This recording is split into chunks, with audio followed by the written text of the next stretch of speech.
ಕಳಸದ ಹಿಟ್ಟು ಆದಮೇಲೆ ಮಾವಿನೆಲೆಯಲ್ಲಿ ಇಡಿ, ತುಂಬ ವಿಶೇಷತೆ. ಅಥವಾ ನೀವು ಮಾವಿನೆಲೆ ಸಿಗಲಿಲ್ಲ ಅಂದರೆ ವಿಳೆದೆಲೆಲ್ಲೂ ಸಹ ಇಡ್ಬೋದು. ವಿಳೆದೆಲೆ ಇಟ್ಟರೆ 5 ಇಡ್ಬೋದು, 9 ಇಡ್ಬೋದು. ಈ ಥರ ನಾನಾ ಇದರಲ್ಲಿ ಇಟ್ಕೋಬೋದು ನಿಮ್ಗೆ ಇಷ್ಟ ಆಗಿದ್ದಂತೆ. ಅದೇ ರೀತಿ ಆ ನೀರಲ್ಲಿ ಸ್ವಲ್ಪ ಅರಿಶಿನನೂ ಮಿಕ್ಸ್ ಮಾಡಬೇಕು. ಮತ್ತು ಒಂದು 2 ರೂಪಾಯಿ 3 ರೂಪಾಯಿ ಕಾಯಿನ್ಸ್, ಅದು ಇವಾಗ 10 ರೂಪಾಯಿ 5 ರೂಪಾಯಿ ಬರ್ತಾಯಿದೆ, ಪರವಾಗಿಲ್ಲ, ಅದನ್ನೇ ಹಾಕ್ಕೋಬೋದು. ಅದೇ ರೀತಿ ಒಂದು ಅರಿಶಿನದ ಕೊಂಬನ್ನು ಆ ಕಳಸಕ್ಕೆ ಕಟ್ಟೋಂಥದ್ದು. ಕಟ್ಬಿಟ್ಟು ಆ ತಾಯಿಗೆ ದಾರದಲ್ಲಿ ಕಳಸನ ಸುತ್ತಬೇಕು. ಸಪ್ಪೆ ದಾರದಿಂದ ಸುತ್ತಿ ಆಮೇಲೆ ಕಳಸನ ಹೂಡಬೇಕು. ಯಾಕೆ ಅಂತಂದರೆ ಒಂದೊಂದು ದಾರನೂ ಒಂದೊಂದು ದೇವ್ರನ್ನ ಕುರಿತೆ, ಒಂದೊಂದು ದೇವರ ಆಶೀರ್ವಾದ ಅನುಗ್ರಹ ಸಂಕಲ್ಪ ಸಿಗುತ್ತೆ ಅಂತ ಹೇಳ್ತಾರೆ. ಹಾಗಾಗಿ ಅದನ್ನು ಮಾಡಿ ಮತ್ತೆ ನೀವು ಅರಿಶಿನ ಕುಂಕುಮನ ಗಂಧನ ಎಲ್ಲ ಇಟ್ಟು ಪೂಜೆ ಮಾಡಿ ಫಸ್ಟ್ ಅರ್ಚನೆ ಮಾಡೋಕ್ಕೆ ಸ್ಟಾರ್ಟ್ ಮಾಡ್ಕೋಬೇಕು. ಮಂತ್ರ ಹೇಳ್ತಾ ಹೇಳ್ತಾ ಹೇಳ್ತಾ ಹೂವನ್ನು ಹಾಕಬೇಕು. ಅದೇ ರೀತಿ ಅರಿಶಿನ ಕುಂಕುಮ ಅಕ್ಷತೆ ಎಲ್ಲನೂ ಮಾಡ್ಕೊಳ್ಳಿ. ಅಕ್ಷತೆ ನೋಡಿ, ಪೂಜೆಗೋಸ್ಕರ ಮಾಡ್ಕೊಳ್ಳೋ ಅಂಥ ಅಕ್ಷತೆ ಮತ್ತು ನೀವು ಅರಿಶಿನದ ಕಲರಾಗಿರಬೇಕು.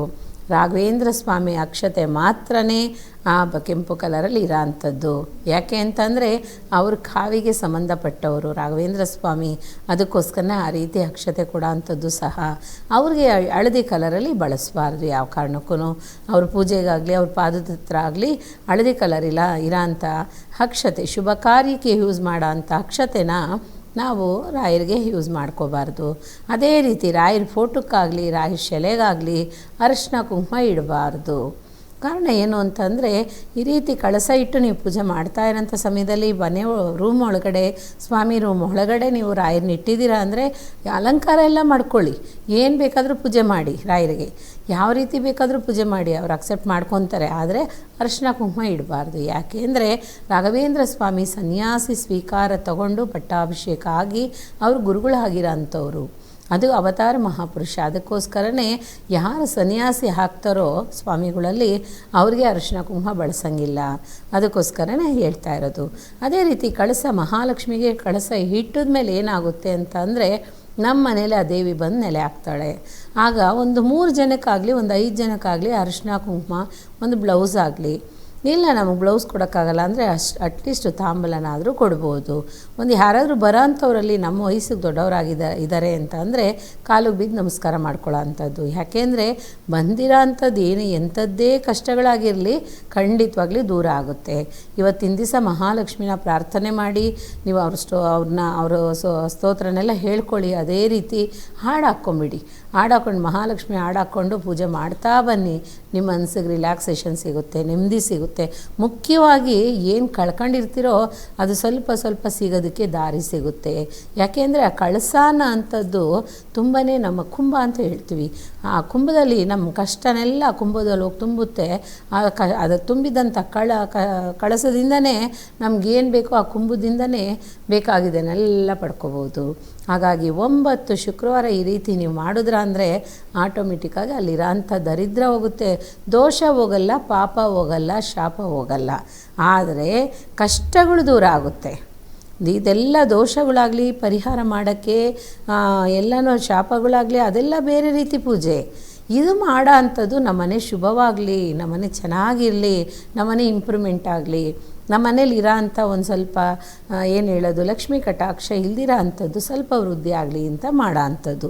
ಖಂಡಿತವಾಗಿ ಇದನ್ನು ಮಾಡಿ ಒಳ್ಳೆಯದಾಗುತ್ತೆ. ಆ ಗುರುರಾಯರ ಅನುಗ್ರಹದಿಂದ ಎಲ್ಲನೂ ಸಕ್ಸಸ್ ಆಗಲಿ. ಅದೇ ರೀತಿ ಮಹಾಲಕ್ಷ್ಮಿಯಿಂದ ಪಡ್ಕೋಬೇಕಂತ ಆಸೆ ಪಡೋ ಅಂಥವರು ಖಂಡಿತ ನೀವು ಇರೋ ಅಂಥ ಯಾವುದೇ ಏರಿಯಾದಲ್ಲಿ ನೀವಿದ್ರೇನೂ ದೇವಿ ದೇವಸ್ಥಾನಕ್ಕೆ ಒಂದು ಸೀರೆ ಜಾಗಿಟ್ಟಿಟ್ಟು ಮಡ್ಲಕ್ಕಿ ಕೊಡಿ. ಖಂಡಿತ ನಿಮ್ಮ ಮನೆಗೆ ಆ ತಾಯಿ ಎಲ್ಲೆಲ್ಲಿರೋ ಅಂಥ ತಾಯಿನೇ ಬಂದು ಯಾವಾಗಲೂ ನಿಮಗೆ ಕಾವಲಿರ್ತಾಳೆ. ನೋಡಿ, ಇಲ್ಲಿರೋರನ್ನ ಬಿಟ್ಬಿಟ್ಟು ನಾವೆಲ್ಲೋ ಹೋಗಿ ನ್ಯಾಯಕ್ಕೆ ಹೋಗಬಾರ್ದು. ಇಲ್ಲಿರೋರ ಹತ್ರ ನಾವೆಲ್ಲನೂ ಗುದ್ದಾಡಾದರೂ ಸಂಪಾದಿಸ್ಕೋಬೇಕು. ಅದಕ್ಕೆ ಹೇಳೋದು ಯಾವಾಗಲೂ ಒಂದು ಎಂಥದ್ದೇ ನಾವು ಮಾಡಿದ್ರೇನು ದೂರ ಪ್ರಯಾಣಕ್ಕೂ ಇಂಥ ಹತ್ತಿರ ಪ್ರಯಾಣ ತುಂಬ ಬೆಟರ್ ಅಂತ ಹೇಳ್ತಾರೆ. ಹಾಗಾಗಿ ಇಲ್ಲಿರೋ ಅಂಥ ದೇವ್ರಿಗಿರೋ ಶಕ್ತಿನೂ ಅದೇ, ದೂರದಲ್ಲಿರೋ ಅಂಥ ದೇವ್ರಿಗೂ ಅದೇ ಶಕ್ತಿನೇ. ಆದರೆ ಮಾಡೋ ಅಂಥ ವಿಧಾನಗಳು ಬೇರೆ ಅಷ್ಟೇ, ಬೇರೆ ಏನಿಲ್ಲ. ಎಲ್ಲರಿಗೂ ಒಳ್ಳೆಯದಾಗಲಿ. ಗುರುವೇ ಶರಣಂ. ವೀಕ್ಷಕರೇ, ನಿಮ್ಮೆಲ್ಲ ಕಷ್ಟಗಳಿಗೆ, ನಿಮ್ಮೆಲ್ಲ ಸಮಸ್ಯೆಗಳಿಗೆ ಪರಿಹಾರ ಬೇಕು ಅಂತ ಅಂದರೆ ನಿಮ್ಮ ಸ್ಕ್ರೀನ್ ಮೇಲೆ ಡಿಸ್ಪ್ಲೇ ಆಗ್ತಿರುವಂತಹ ನಂಬರ್ಗೆ ಕರೆ ಮಾಡಿ ನಿಮ್ಮೆಲ್ಲ ಕಷ್ಟ, ನಿಮ್ಮೆಲ್ಲ ಸಮಸ್ಯೆಗಳಿಗೆ ಪರಿಹಾರ ಪಡ್ಕೋಬೋದು. ಅದೇ ರೀತಿಯಾಗಿ ಶಿಕ್ಷಣ ಆಗಿರ್ಬೋದು, ಉದ್ಯೋಗ ಆಗಿರ್ಬೋದು, ದಾಂಪತ್ಯದಲ್ಲಿ ಕಲಹ ಉಂಟಾಗ್ತಾ ಇರುವಂಥದ್ದಾಗಿರ್ಬೋದು, ಈ ರೀತಿಯ ನಾನಾ ರೀತಿಯ ಒಂದಷ್ಟು ಸಂಕಷ್ಟಗಳಿಗೆ ನಿಮಗೆ ಇರುವಂತಹ ಪರಿಹಾರ ಅಂತ ಅಂದರೆ ನಿಮ್ಮ ಸ್ಕ್ರೀನ್ ಮೇಲೆ ಡಿಸ್ಪ್ಲೇ ಆಗ್ತಿರುವಂತಹ ನಂಬರ್. ತಪ್ಪದೆ ಕರೆ ಮಾಡಿ ನಿಮ್ಮೆಲ್ಲ ಸಮಸ್ಯೆಗಳಿಗೆ ಪರಿಹಾರ ಪಡ್ಕೊಳ್ಳಿ. ಗುರುಮಾತಾ, ಇನ್ನು ಇವತ್ತು ಲಕ್ಷ್ಮೀ ದೇವಿಯ ವಾರ ಆಗಿರೋದ್ರಿಂದ ಸಾಕಷ್ಟು ಜನ ವ್ಯಾಪಾರದಲ್ಲಿ ನಷ್ಟ ಅನುಭವಿಸ್ತಾ ಇರ್ತಾರೆ. ಯಾವೆಲ್ಲ ರೀತಿಯಲ್ಲಿ ಅಂತಂದರೆ, ಇವಾಗ ತಾನೇ ಸ್ಟಾರ್ಟ್ ಮಾಡಿರ್ತಾರೆ, ಆದರೆ ಅದಕ್ಕೆ ಕೈ ಹಿಡ್ದಿರಲ್ಲ. ಪ್ರತಿಯೊಂದು ಹೆಜ್ಜೆಲೂ ಸಹ ನಷ್ಟವನ್ನೇ ಅನುಭವಿಸ್ತಾ ಇರ್ತಾರೆ. ಹೂಡಿಕೆ ಮಾಡಿರುವಂತಹ ದುಡ್ಡು ಸಹ ವಾಪಸ್ ರಿಟರ್ನ್ ಬರ್ತಾ ಇರಲ್ಲ, ಬಂಡವಾಳನೂ ಸಹ ವೇಸ್ಟ್ ಆಗ್ತಾ ಇರುತ್ತೆ. ಇಂಥವ್ರಿಗೆ ಇರುವಂತಹ ಒಂದು ಸಮಸ್ಯೆ ಅಂದರೆ, ಯಾಕೆ ಲಕ್ಷ್ಮೀ ದೇವಿ ನಮ್ಮ ಕೈ ಹಿಡಿತಾ ಇಲ್ಲ, ಏನು ತಪ್ಪು ಮಾಡ್ತಾ ಇದ್ದೀವಿ, ನಾವೇನಾದ್ರು ತಪ್ಪು ಮಾಡಿದೀವಾ, ಈ ರೀತಿ ಒಂದಷ್ಟು ಪ್ರಶ್ನೆಗಳಿದ್ದಾವೆ. ಇದಕ್ಕೆ ಏನು ಪರಿಹಾರ? ನೋಡಿ, ಅದಕ್ಕೆ ಪರಿಹಾರ ಏನು ಅಂತ ಅಂದರೆ, ಇವಾಗ ಅವರು ವ್ಯಾಪಾರ ಮಾಡೋ ಅಂಥವ್ರು ಎಂಥವರೇ ಆಗಲಿ, ಎಂಥ ವ್ಯಾಪಾರನೇ ಆಗಿರಲಿ, ಫಸ್ಟ್ ನೀವು ಮಾಡಬೇಕಾಗಿರೋ ಅಂಥದ್ದು ಏನು ಅಂದರೆ, ಬೆಳಗ್ಗೆ ಎದ್ದ ತಕ್ಷಣ ದೇವ್ರ ಹತ್ರ ದಿನನಿತ್ಯ ಸಂಜೆ ಅಂಗಡಿಯಿಂದ ಬಂದ ತಕ್ಷಣ ದೇವ್ರ ಹತ್ರ ಒಂದು 10 ರೂಪಾಯೋ 50 ರೂಪಾಯೋ ಎಷ್ಟು ನಿಮ್ಮಿಂದ ಆಗುತ್ತೋ ಅಷ್ಟು ಆ ದೇವ್ರ ಹತ್ರ ಒಂದು ಉಂಡಿಗೆ ಇಟ್ಬಿಟ್ಟು ಅದರಲ್ಲಿ ಹಾಕ್ತಾ ಬರಬೇಕು. ನೋಡಿ, ಹಾಕ್ತಾ ಬರುವಾಗ ಏನಾಗುತ್ತೆ ಅಂತ ಅಂದರೆ, ನೀವು ಇಲ್ಲಿ ತಂದು ಸೇರಿಸ್ತಾ ಇರೋ ಅಂಥ ಹಣ ಹೇಗೆ ಹೆಚ್ಚಿಗೆ ಆಗುತ್ತೋ ಅದೇ ರೀತಿ ಅಲ್ಲಿ ವ್ಯಾಪಾರನೂ ಹೆಚ್ಚಿಗೆ ಆಗುತ್ತೆ. ಕಾರಣ ಹೇಗೆ ಅಂತ ಅಂದರೆ, ನೀವು ಮಾಡೋ ಅಂಥ ವ್ಯಾಪಾರದಲ್ಲಿ ನಿಂಬೆಹಣ್ಣು ಇಟ್ಕೋಬೇಕು. ಯಾಕೆ ನಿಂಬೆಹಣ್ಣು ಇಟ್ಕೊತಾರೆ? ಎಲ್ಲರೂ ನೀರಲ್ಲೂ ಹಾಕಿಟ್ಟಿರ್ತಾರೆ ಗ್ಲಾಸಲ್ಲಿ, ಅಥವಾ ಒಂದು ಅಂಗಡಿ ಅಂತ ಇಟ್ಟಿದ್ಮೇಲೆ ಒಂದು ಚಿಕ್ಕದೊಂದು ಪಾತ್ರೆ ತೊಗೊಂಡು ಪಾತ್ರೆಯಲ್ಲಿ ನೀರು ತುಂಬಿ ಅದು ಫುಲ್ಲು ಹೂವು ಹಾಕ್ಬಿಟ್ಟು ಒಳಗಡೆ ಒಂದು ನಿಂಬೆಹಣ್ಣು ಹಾಕಿರ್ತಾರೆ. ನೋಡಿ, ಕಾರಣ ಏನು ಅಂತಂದರೆ, ಅದರಲ್ಲೇ ಇರೋದು ವಿಶೇಷತೆ, ರಹಸ್ಯ. ಆ ರಹಸ್ಯ ಯಾರಿಗೂ ಗೊತ್ತಾಗೋದಿಲ್ಲ. ಕಾರಣ ಏನು ಅಂದರೆ, ನಿಂಬೆಹಣ್ಣಲ್ಲಿ ಆ ನಿಂಬೆಹಣ್ಣು ನೀರಲ್ಲಿ ಒಳಗಡೆ ಹಾಕ್ಬಿಟ್ಟಿದ್ದಾರೆ ಅಂದರೆ, ಇವತ್ತಿನ ಬರೋ ಅಂಥ ದೃಷ್ಟಿನೂ ಎಲ್ಲನೂ ಆ ನಿಂಬೆಹಣ್ಣು ತಗೋಬೇಕು ಅನ್ನೋ ಅಂಥದ್ದೇನೆ. ಯಾಕೆ ಅಂತಂದರೆ, ನಿಂಬೆಹಣ್ಣಿಗೆ ಪವರ್ ಜಾಸ್ತಿ ಇದೆ. ಆ ನಿಂಬೆಹಣ್ಣು ನಮ್ಮ ದೃಷ್ಟಿ ಆಗಲಿ ಕಷ್ಟ ಆಗಲಿ ಎಲ್ಲನೂ ತಾನಾಗೇ ತೊಗೊಂಡು ತಾನಾಗೇ ಎಲ್ಲನೂ ಒಣಗೋಗ್ಬಿಡುತ್ತೆ, ಅಥವಾ ಕೆಟ್ಟೋಗುತ್ತೆ, ಅಥವಾ ಫಂಗಸ್ ಬಂದುಬಿಡುತ್ತೆ. ಕಾರಣ ಯಾಕೆ ಅಂತ ಅಂದರೆ, ಮನುಷ್ಯನಲ್ಲಿರೋ ಅಂಥ ತಾಪ ಕೆಟ್ಟದ್ದಾಗಲಿ ಒಳ್ಳೆಯದಾಗಲಿ ಅದರಲ್ಲಿ ಹೋಗಿ ಸೇರುತ್ತಂತೆ. ಹಾಗಾಗಿ ಪೂಜೆ ಮಾಡೋ ಅಂಥ ಟೈಮಲ್ಲಿ ನೀವು ಪ್ರಾರ್ಥನೆ ಮಾಡಿಕೊಂಡು ಮನೆ ದೇವ್ರ ಹೆಸರಲ್ಲಿ ಒಂದು 10 ರೂಪಾಯಿ ಹಣ ಇಟ್ಬಿಟ್ಟು 2 ನಿಂಬೆಹಣ್ಣು ತೊಗೊಂಡು ಚೆನ್ನಾಗಿ ಪ್ರಾರ್ಥನೆ ಮಾಡಿಬಿಟ್ಟು, ಒಂದು ಯಾವಾಗಲೂ ನೀವು ಇರೋ ಅಂಥ ಹಣನ ನೀವು ಬಳಸೋ ಅಂಥ ಸ್ಥಳದಲ್ಲಿ ಒಂದು ಚಿಕ್ಕದೊಂದು ಪ್ಲೇಟ್ ಅಥವಾ ಒಂದು ಕಪ್ಪಲ್ಲಿ ಇಟ್ಕೋಬೇಕು. ಅದು ತ್ಯಾವ ಇರಬಾರ್ದು, ಅದೇ ರೀತಿ ಕಾಯಬಾರ್ದು. ಇನ್ನೊಂದನ್ನು ಏನು ಮಾಡಬೇಕು, ಸ್ವಾಮಿ ಹತ್ರನೇ ಇಟ್ಟು ಪೂಜೆ ಮಾಡೋ ಅಂಥದ್ದು. ಯಾಕೆ ಅಂತಂದರೆ, ಗುರು ಅನುಗ್ರಹ ಇದ್ದು ಗುರುಬಲ ಇದ್ರೇ ನಿಮ್ಗೆ ವ್ಯಾಪಾರನೂ ಆಗೋಕ್ಕೆ ಸಾಧ್ಯ. ನೋಡಿ, ಯಾವಾಗಲೂ ಶುಕ್ರ ದಿಸೆ ಹೇಳ್ತಾರೆ, ಶುಕ್ರ ದಿಸೆ ಬರಲಿಲ್ಲ ನಮಗೆ, ನಾವು ಚೆನ್ನಾಗಿಲ್ಲ ಅಂತೀವಿ. ಅದೇ ರೀತಿ ಗುರುಬಲ ಬರಲಿಲ್ಲ ಅಂದರೆ ಏನೂ ಒಳ್ಳೆಯದಾಗಲ್ಲ ಅಂತ ಹೇಳ್ತೀವಿ. ಇದೆಲ್ಲ ಯಾಕೆ ಅಂತಂದರೆ, ನೋಡಿ, ನಮ್ಮ ಜನ್ಮರಾಶಿ ಜನ್ಮ ನಕ್ಷತ್ರದಲ್ಲಿ ಏನು ಹೇಳುತ್ತೋ ಅದೇ ನಮಗೆ ನಡೀತಾ ಇರುತ್ತೆ. ದಿನನಿತ್ಯ ಕಷ್ಟ ಅನ್ನೋದು ಬರ್ತಾನೆ ಇರುತ್ತೆ, ಹೋಗ್ತಾನೆ ಇರುತ್ತೆ. ಆದರೆ ಲಾಸ್ ಆಗ್ತಾ ಇರಬಾರ್ದು. ನೀವು ವ್ಯಾಪಾರದಲ್ಲಿ ಲಾಭನೂ ಒಂದು 3 ತಿಂಗಳು ಓಕೆ, 4 ತಿಂಗಳಾದ್ಮೇಲೂ ಅದೇ ನಡೀತೈತೆ ಅಂದರೆ ನೀವು ಸ್ವಲ್ಪ ಎಚ್ಚರಿಕೆ ಆಗಬೇಕು. ಅದೇ ರೀತಿ ಎತ್ತಿಟ್ಟಿರೋ ಕಾಸನ್ನು ತೊಗೊಂಡೋಗಿ, ಹಣವನ್ನು ತೊಗೊಂಡೋಗಿ ನೀವೇನು ಮಾಡಬೇಕು, ಒಂದು ಆಶ್ರಮಕ್ಕೋ ಅಥವಾ ಒಂದು ದೇವಸ್ಥಾನಕ್ಕೋ ಅಭಿಷೇಕಗಳಿಗೆ ಕೊಟ್ಟರೆ ಭಾರಿ ಒಳ್ಳೆಯದು. ಅಲ್ಲಿ ಬರೋ ಅಂಥ ದೃಷ್ಟಿ ಆಗಲಿ, ಕಣ್ಣು ದೃಷ್ಟಿ ಆಗಿರಲಿ, ಅಥವಾ ನಿಮ್ಮ ಮನಸ್ಸೇ ನೀವು ಹೋಗಿ ವ್ಯಾಪಾರ ಮಾಡೋ ಅಂಥ ಜಾಗದಲ್ಲಿ ಖಂಡಿತವಾಗ್ಲೂ ಯಾವ ಕಾರಣಕ್ಕೂ ನಿದ್ದೆ ಮಾಡಬಾರ್ದು, ತೂಗುಡಿಸ್ಬಾರ್ದು. ಆ ಥರ ಏನಾದರೂ ನೀವು ಮಾಡಿದ್ದು ನಿಜ ಅಂತ ಅಂದರೆ ಖಂಡಿತವಾಗ್ಲೂ ಇಂಪ್ರೂವ್ಮೆಂಟ್ ಆಗೋಕ್ಕೆ ಸಾಧ್ಯ ಇಲ್ಲ. ಅದೆಲ್ಲನೂ ಕರೆಕ್ಟ್ ಮಾಡ್ಕೊಳ್ಳಿ. ಅದೇ ನೋಡಿ, ಯಾವಾಗಲೂ ನಾವು ಕೆನ್ನೆಯಲ್ಲಿ ಕೈ ಇಟ್ಬಿಟ್ಟು ಯೋಚನೆ ಮಾಡೋ ಅಂಥದ್ದು. ಒಂದೊಂದು ಮಕ್ಕಳು ಯಾವಾಗ ನೋಡಿದ್ರೂ 2 ಕೈ ಕೆನ್ನೆಯಲ್ಲಿ ಇಟ್ಕೊಂಡು ಸೈಲೆಂಟಾಗಿ ಕೂತಿರ್ತಾರೆ. ಆ ಥರ ಮಾಡಬಾರ್ದು. ಅದೆಲ್ಲ ತುಂಬ ಹ್ಯಾಬಿಟು, ಕೆಟ್ಟದೇನೆ.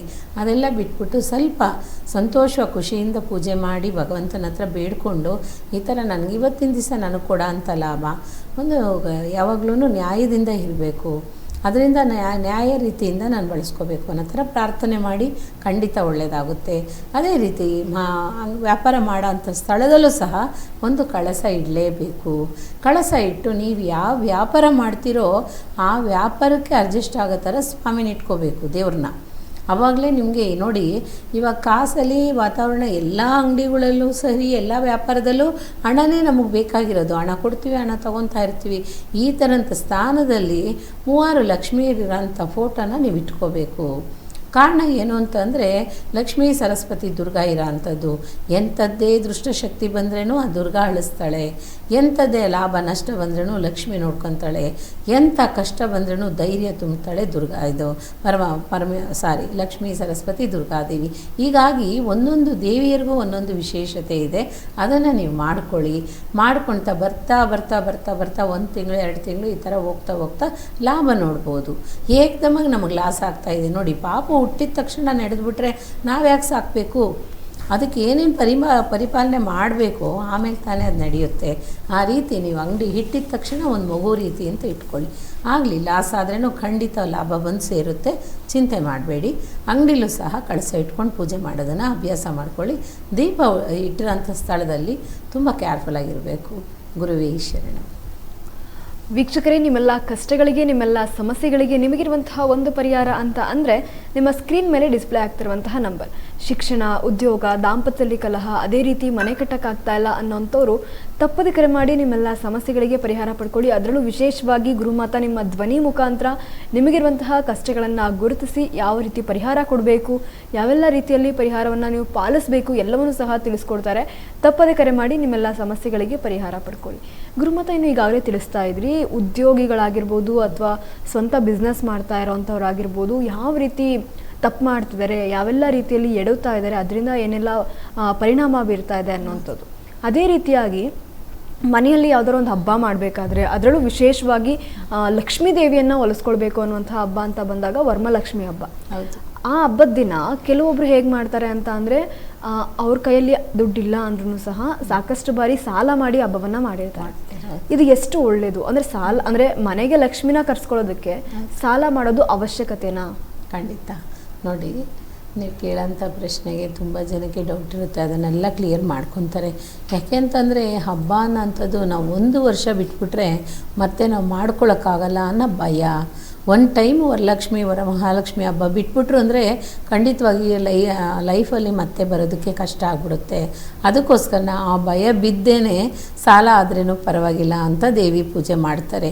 ಮಾಡಲೇಬೇಕು, ಬಿಡಬಾರ್ದು, ಮಾಡಲೇಬೇಕು. ನೋಡಿ, ಅವಾಗಲೂ ಸಹ ದೇವರು ಭಕ್ತನ ಹತ್ರ ಸೋಲ್ತಾರೆ ಅಂತ ಅರ್ಥ.